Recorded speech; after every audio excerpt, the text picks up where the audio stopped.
அசுர குலத்திற்கு தற்போது உன்னுடைய சேவை தேவை. அசுர குலத்தின் கொடியை பறக்கவிடு. உனது சகோதரன் ஜிம்ரா அசுரன் எங்களிடம் நீ அவனை விட சக்தி வாய்ந்தவன் என்றான். அசுர குலத்தை மீண்டும் நிர்மாணிக்க உதவுவாய் என்றான்.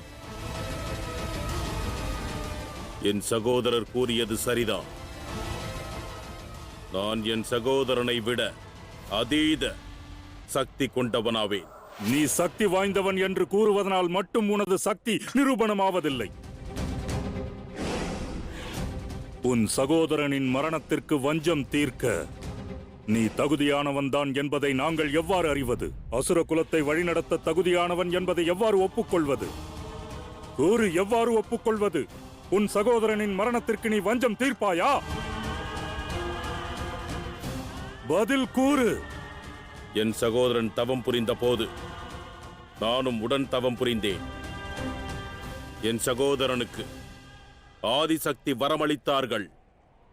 ஆனால் எனக்கு வரமளிக்க பிரம்மதேவர் வந்தார். ஓம் பிரம்மதேவாய நமஹ. ஓம் பிரம்மதேவாய நமஹ. ஓம் பிரம்மதேவாய நமஹ. ஓம் பிரம்மதேவாய நமஹ.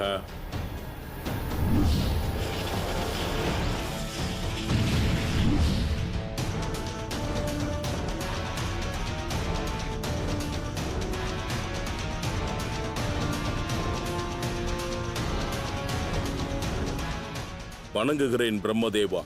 கூறு, அமரத்துவத்தை தவிர வேறென்ன வேண்டும்? நான் அறிவேன்.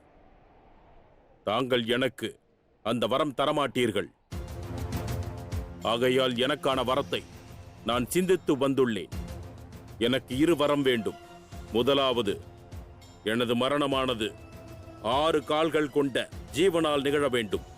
இரண்டாவது, எந்த பெண்ணை நான் விரும்பினாலும் அவளை என் வசப்படுத்திக் கொள்ள வேண்டும்.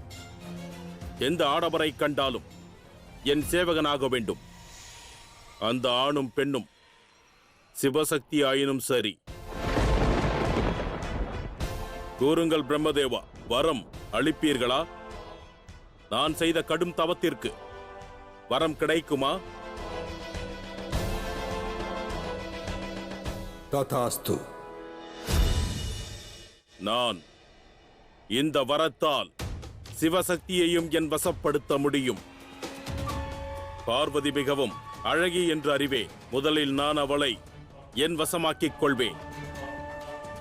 பிறகு சிவனை கண்டு எனது சேவகனாக்கிக் கொள்வேன்.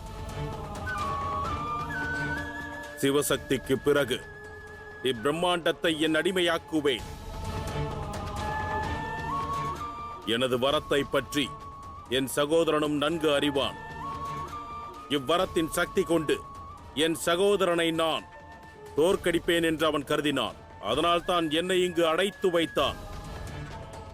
ஒருவேளை அவன் இவ்வாறு செய்யாமல் இருந்திருந்தால் இப்பிரபஞ்சத்தையே நான் வென்றிருப்பேன். வென்ற பிறகு என் சகோதரனின் காலடியில் வைத்திருப்பேன். ஆனால் இருந்தால் என்ற வார்த்தைகள் எல்லாம் எங்கள் அகராதியில் கிடையாது. உடனே செல், இப்பிரம்மாண்டத்தை வசப்படுத்து. உன் சகோதரனின் விருப்பமும் அதுதான்.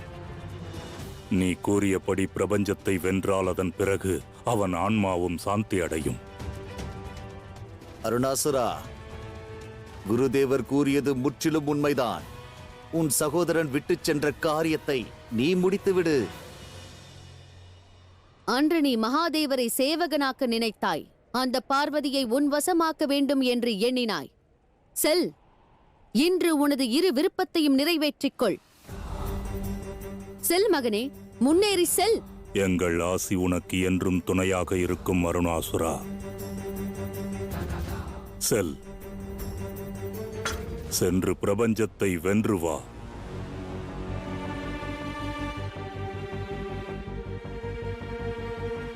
வருகிறேன் மகாதேவா. தங்களை என் சேவகனாக, பார்வதியை என் மனைவியாக மாற்றுவதற்கு